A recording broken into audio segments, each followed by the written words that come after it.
Standings. 24th! Let's go! Let's go! I got top 32! What a hero. Ah! Yes! Yes! See the standings. Gotta go parents. Oh, okay. Then it should say standings. Oh dear. Good job. Yep. Hello everyone. So, this weekend at the Top Cut Ultimate Cup for Digimon card game, I managed to get 24th place, which is top 32, in a 500 person tournament. As such, I think it's appropriate to share my deck list, so we're going to get straight into it. However, I just want to say that I'll also go over my matchups at the end portion, and let's just get into it right now. So, first of all, we are running 2 of the Jamming Vmon, 2 EX1 Vmon, 4 Starter Deck 9 Vmon, and finally, for our non-Vmon rookies, we have 4 Labramon. So, pretty straightforward, pretty standard stuff. So, for Labramon, I never really found it too awful. I know it doesn't really work with Imperialdramon and my one other tech card, Magnamon. However, it's just so invaluable gaining that extra memory off the XVmon and everything, especially like first turn, second turn. I think it's a wonderful card. I think, honestly, 4, 3, maybe you could get away with 3. So, and if I would cut it, it's obviously for another Vmon. So that's on Labramon. 4 of this Vmon. So I did feel that a few times, okay, I drew into like 2 or maybe even 3 of these. So it's just like, okay, I have to evolve down just to get the draws. And then I'm just like, oh, well, it's kind of basically a vanilla, not giving me much benefit as Labramon would, or even this Vmon. I have toyed around with playing 3 of it. However, for a long tournament like this, I want to have maximum consistency. I wanted to see as many of my pieces as possible. I even tried replacing one of these with the BT8 Vmon, which is the dual color searcher. However, I just didn't find that Vmon to perform overall, because your target range is a lot less, and a lot of times, oh, you'll be missing the Stingmon or something like that, and this one just gets that for you anyways. So maybe cut one of this and put it in, but yeah, it's a bit of a call on your own. I could say again, 3 is okay, as long as you cut it, of course, for a different Vmon.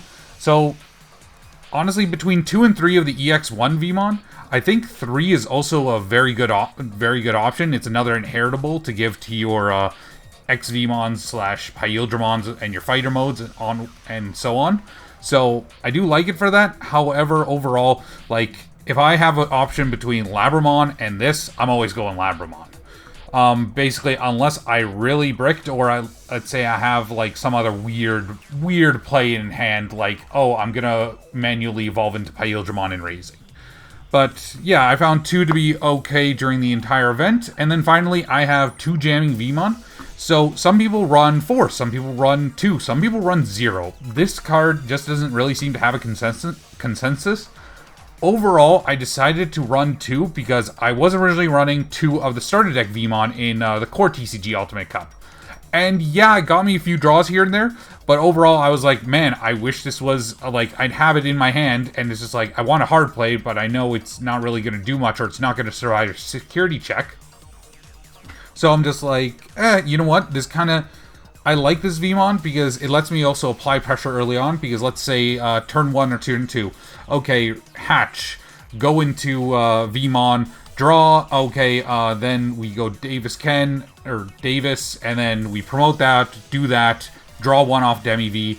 And so I found it good for not only the consistency, but also that early aggression. And also, of course, again, with Magnamon, you could attack, it survives, you get to go into Magnamon, it restands, and then you get a 7k plus blocker that's ready to go.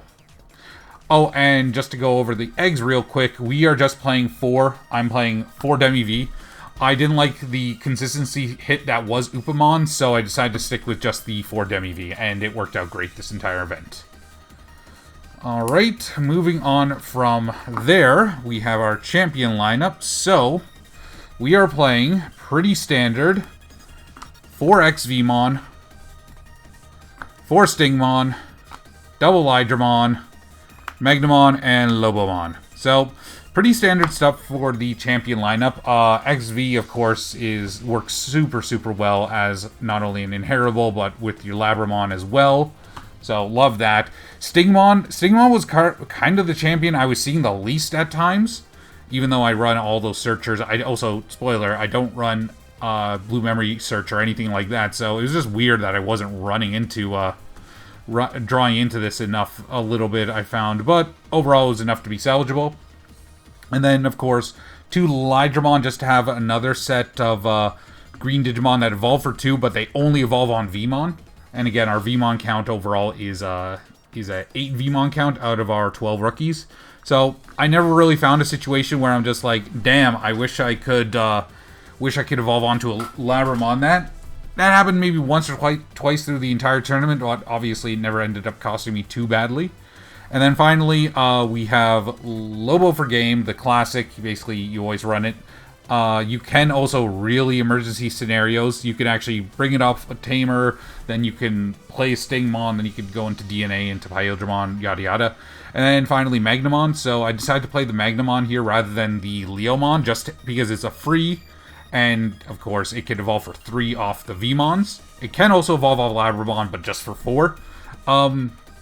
Having a blocker was nice for the mirror match a couple times. It actually did make things awkward, and even in the blue hybrid matchup, it did basically kind of force them to stun this over stunning my my aggressors, so I really liked it for that. And yeah, however, the problem is this isn't stellar if your opponent basically can go for the fighter mode in the mirror match, and it's also really not stellar in the green hybrid matchup. Because Rapidmon can just rest it and then basically beat over it, and then once the armor comes off, Vmon automatically gets deleted. Alright, moving on from there, our ultimate lineup. Our ultimate lineup is fairly standard. We are just running 4 Imperialdramon, 1 Dino-Me, 1 Chimera.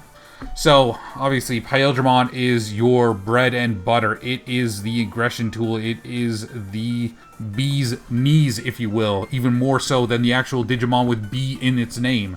So, obviously, you want to go into that. In the mirror match, one thing that actually one of my opponents said on stream, by the way, you should watch me stream on twitch.tv/YozoiRanger. I streamed all 3 of my Ultimate Cups.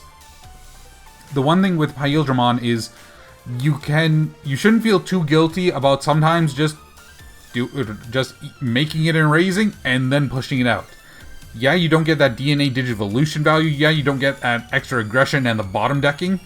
But sometimes you just need to do that in order to, okay, let's say you have Labramon, and then you have XVmon, and then you have Demi-V under that, of course. Or even you just evolve over a Stingmon, and then it lets you get some draws. So sometimes you do just have to do that, and it ends up working out pretty well. And especially in the mirror match, you have to play that. Well, one of my opponents said, sorry to get back to it, he says you have to play it less like an aggro match and more like a control match. And I took that to heart, really, and honestly, that helped me with... he was my second Imperial Mirror of the day, and that helped me with my other 2 Imperial Mirrors that day. I beat him, of course, but yeah, we'll get into that a little bit later. 1 Dino-Bee, just to have an alternative DNA target, and also something that could be searched off of either Davis or the BT8 Vmon, or sorry, SD9 Vmon. I did not make it all day, because most of the time I would have it and Imperialdramon in the same hand, and I'm going Imperialdramon 90% of the time.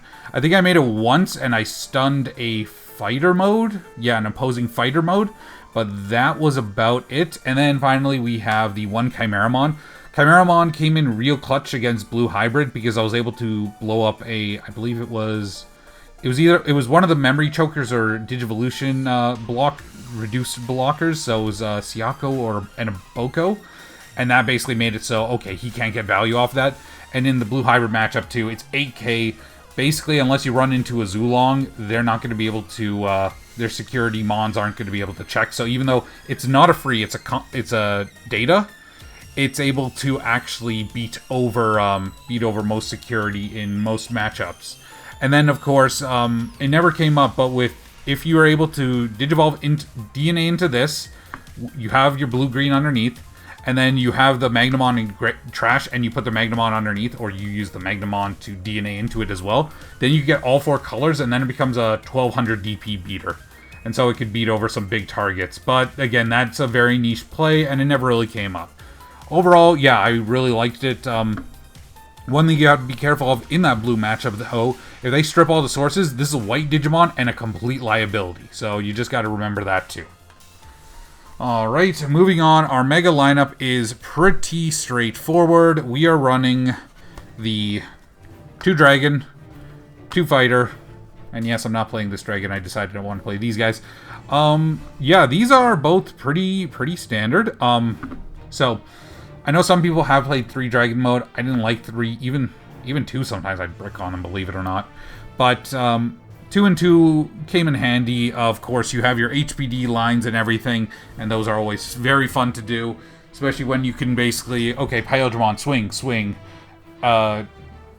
HPD something else, or maybe not go for that last swing, go into this, swing, make a DNA for another Imperialdramon. Like, you check like 4 or 5 security at a time. It's absurd, and I do like it a lot. You can also play out Magnamon from underneath its sources, so that's a way to actually get an extra blocker out. I did do that, I believe, once in my Blue Hybrid matchup. And then Fighter Mode here. Fighter Mode is really good. I really liked his performance today.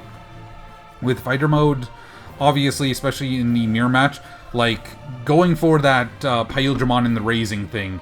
Okay, I made a Imperialdramon in raising, I bring it out, I swing, and then I have jamming and everything, so I gain a memory off Labra or EX1 Vmon.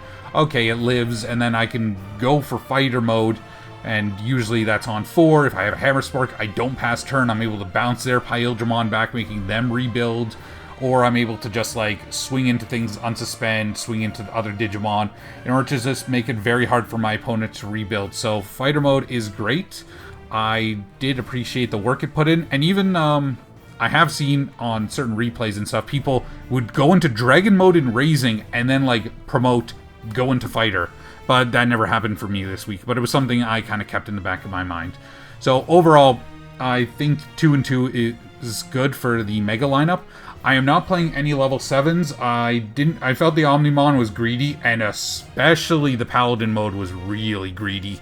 I didn't want to try for the Paladin mode play, because it's only really useful in the Mastemon matchup, and I don't want to hurt my general matchups just because of my worst matchup, you know? Anyways, moving on from there, we have our Tamers. So first of all, we are playing a 4 count of Davis Motomiya, and then we are playing 2 of the Davis Ken. So Davis, I played 4 here because 1, I want it, if it gets hit in security, great, it gets my entire engine rolling, or even if I already had one out and they just hit in security randomly, oh goody, I get to just dig for pieces. 2, I wanted, this deck very much works on 3 memory at basically all times, and especially with Purple and Blue Hybrid playing a lot of Siakos, Madoki Betamons, Gazimons, things like that. I wanted to guarantee my 3 memory. Then I'm playing 2 Davis Ken. I originally was playing actually a 3-3 split, but my friend Greg, shout out to Greg, the guy who got 6th at Cartamagica Ultimate Cup with his Mastermon, he convinced me to go 4-2, and I did, and ultimately I didn't look back.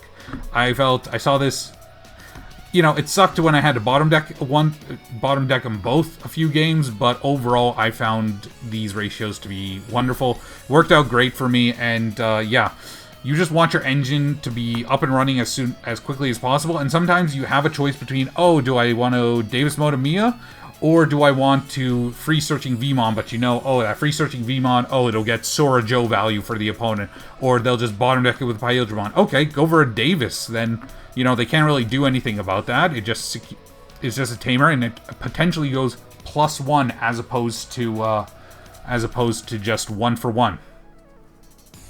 Alright, and then finally we have the options. We are running a grand total of 10 options here. So we're playing 4 Spark. I know some people play 3. I wanted 4 just to be able to use 2 to 3 at a time, and of course have a lot in security to just possibly proc off. I'm running 3 Megadeth, so I went down to 2 last time, but I felt I was missing it because it's a great check-in security. Overall, yeah, it helped save me a few times, a lot. And even I think in my last Imperialdramon matchup, it was literally, he had to risk it. He's just like, well, I gotta risk it. And then he's like, don't flip a Megadeth. And I flip a Megadeth, and basically that sealed the game for me. Maybe it would have lasted a few more turns, but yeah. Then, yeah, it's great. Obviously, just make sure you have a green source available for you, but otherwise, I like it a lot. It's good. There's that new option in EX3, but that's way down the line, so we're not going to get into that. And then I'm running 1 Ice Wall, 1 HPD, and 1 offensive plugin. So Ice Wall, self-explanatory. It's a absurd card. I think I passed at one point. I passed dude with 1 memory with Ice Wall, and yeah, no, I think that helps seal the game. HPD is just a bonkers card that needs to be banned because they keep designing all the green megas around it, but it's also a one-of, so it's super sacky, and yeah, it just does some silly things in conjunction with, of course, Davis Ken, because you're able to suspend your own Imperialdramon with HPD, go into Dragon mode or whatever, and then unsuspend it with Davis Ken by suspending it. It's just a silly card. It's a very silly card. And then Plugin A. So Plugin A I used actually last week at the Core TCG Ultimate Cup to basically make my Imperialdramon like swing for 4 checks, and that worked out very well, to be honest. But you want it for Holy Flame. You want it for Gatekeeper in case like you're dealing with some random D-Reaper player that high rolled pretty hard. However, I only resolved it once this entire weekend. I drew into it multiple times, but I only resolved it once. And that was just to do on I played it on an XVmon that already swung just to choke my opponent to one memory because I didn't want to give them any more. And yeah, overall, I think you still need it. Just, but yeah, I wouldn't begrudge you completely if you got rid of it. But yeah, that was the lineup. So overall, we are playing for total lineups. We are playing 12 rookie, 12 champion, 6 ultimates, 4 mega, 10 options, and 6 tamers. So basically 16 bombs in the security, which is really nice. And yeah, so overall, to quickly go over my matchups, round 1 was versus D-Reaper. Easy 2-0. He was rusty. Yeah, I think at one point, one of my friends that does play D-Reaper was saying he threw game. But, yeah, otherwise, really easy stuff. Round 2 was versus Yellow Hybrid, actually. And it was Yellow Hybrid with the red base, with the red, like, Guillemon stuff. The dude ended up going 5-3, which is not a bad record. And, yeah, I just kind of... I think I kind of combination high rolled, and also especially game 2, he had nothing in terms of solid security, so I was able to just punch through it. He was saying how he has like 2 Gaia Force and like Crimson Blaze and a whole bunch of stuff in his hand, and he showed me after the game ended, and I was just like, oof. Round 3 was my first loss. I lost to the Imperialdramon Mirror. And this guy ended up doing quite well as well. I think he's also in top 32. Yeah, I was just... he was playing 2 Mimi, and I hit them, pretty sure, like, first swing both times, or something like that. And basically, it just got him so much value and kept his momentum. So basically, he was just able to out-momentum me thanks to the Mimi. And yeah, that was a bit of a rough loss at table 17. But then, round 4... It was Imperialdramon Mirror. I beat him. And this is the guy that told me about, oh, you got to play like control match. And I'm like, huh, yeah, you're kind of right. And then I took that advice moving forward. Then round 5 was another Imperialdramon Mirror. Won that. Round 6 was another Imperialdramon Mirror. I won that. I think that guy... Yeah, that guy definitely made top 32. I was looking up at the thing afterwards. And then round 7 was Blue Hybrid. Blue Hybrid, that game just went pretty well. I was able to do quite a bit, kind of keep him overwhelmed and everything. And yeah, it was just... I think he also misplayed at a few points. But overall, I'm pretty happy with how that matchup went. honestly, Imperials and Blue Hybrid feels like a coin flip. It's literally 50-50 IMO. And then finally, my last round, round 8, which could have, if I won, I'd end up top 8. If I lost, I obviously wouldn't. I went up against Green Hybrid. Green Hybrid is this deck's worst matchup. I can say that with 100% certainty. A Green Hybrid's this deck's worst matchup. He just, great game 1, I bricked super hard. Game 2, I gave him some tools. I did some stuff. I mean, I had him at 0 security at one point, but it just wasn't enough. And yeah, literally game 1 was 5 minutes. Game 2, not much longer. And yeah, he won. He was a great sport about it. He had a very sick memory gauge. But yeah, no, I hope his victory nuggets were good. I congratulated him on the Imperial. Like, just to put in perspective, I came into this, I wanted XVMon. I wanted top 64. I wanted to go like, I don't know, maybe like, 6-2 or 6-3 with really high rolly tiebreakers or something and just get an XVMon. But the fact that I'm walking away with Imperialdramon, and Imperialdramon is one of my favorite Digimon ever. I absolutely think he is such a sick Digimon. Like, the fact that I'm able to walk away with an alt art, a really sick alt art of him, makes me very happy, to be honest. You never know. Maybe next time the Ultimate Cups roll around in BT10, I'll try for top 8. But beyond that, I'm pretty happy with this performance, especially going 5-3-1, 6-3, and then obviously 6-2, losing in finals. I did well. I'm happy with 24th. If there were anything I would have changed, I think the deck performed optimally. I dodged basically my 2 worst matchups for the entire round, minus round 8. By the way, 2 worst matchups, in my opinion, Mastemon, Green Hybrid. And I mean Yellow Hybrid, but I mean, I also managed to high roll that dude, so pretty hard, so. But yeah, beyond that, I'm proud of my performance. I want to give a huge shout out again to the Thunder Bay community here. Shout out to Greg, Alex, Basil, Skylar, the boys. We did a lot of testing. I kept tinkering with the deck list, and everyone would give input. Greg was invaluable in teaching me a lesson that I never really thought about before, which was playing the field before you play your hand, and that really helped my game out, I feel.